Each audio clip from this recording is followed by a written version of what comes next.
Hello and welcome to Remote Viewing.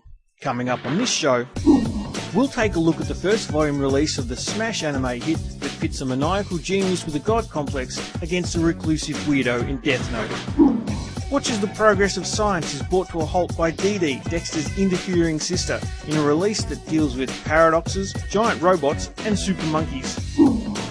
Long before he was one of Space Ghost's sworn enemies, Brak was just a kid growing up in the American dream.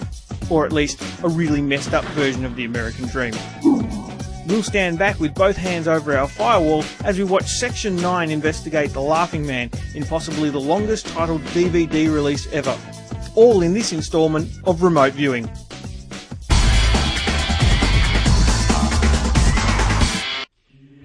Look around. There are plenty of things this world could do without.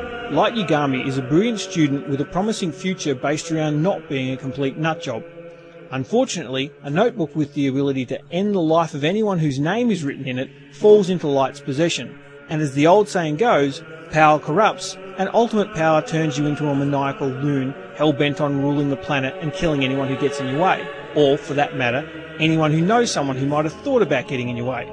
He means well though. I'm chasing someone without a name or face. Someone who believes he's on a righteous path, ridding the world of criminals.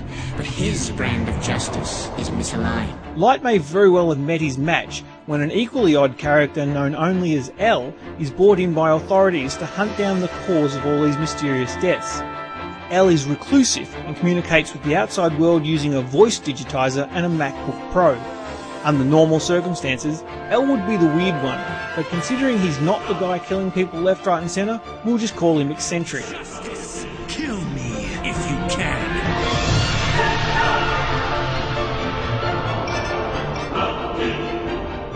This Volume 1 release includes the first 4 episodes of the critically acclaimed animated series and is well worth checking out, even if you're not traditionally into anime.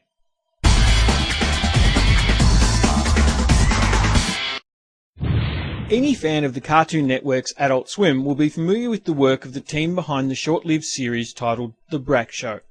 The minds that brought us shows like Space Ghost Coast to Coast and Aqua Teen Hunger Force for a short period between 2000 and 2003 spent time mapping out the teen years of a character who would become one of Space Ghost's arch-enemies.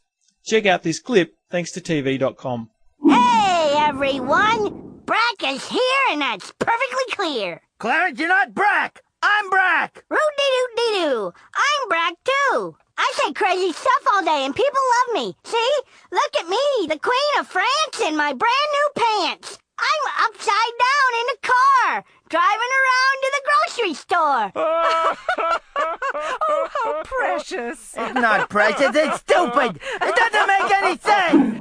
None of it makes any sense, but this second season DVD release is a must for fans of such things.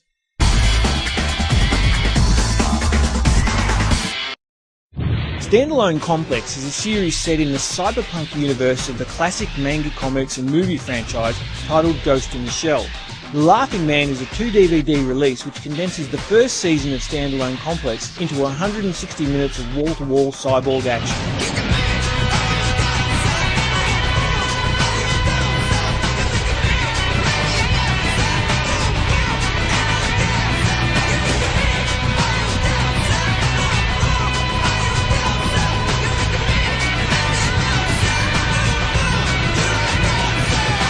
Set in the year 2030, 6 years after a criminal dubbed the Laughing Man began committing acts of cyber terrorism and corporate espionage, Japan's top Homeland Security team, Section 9, takes on the investigation and discovers that what has been thought to be the act of one lead hacker may actually be a larger conspiracy altogether. The Laughing Man is a mature story with plenty of action, and a great introduction to the Ghost in the Shell universe.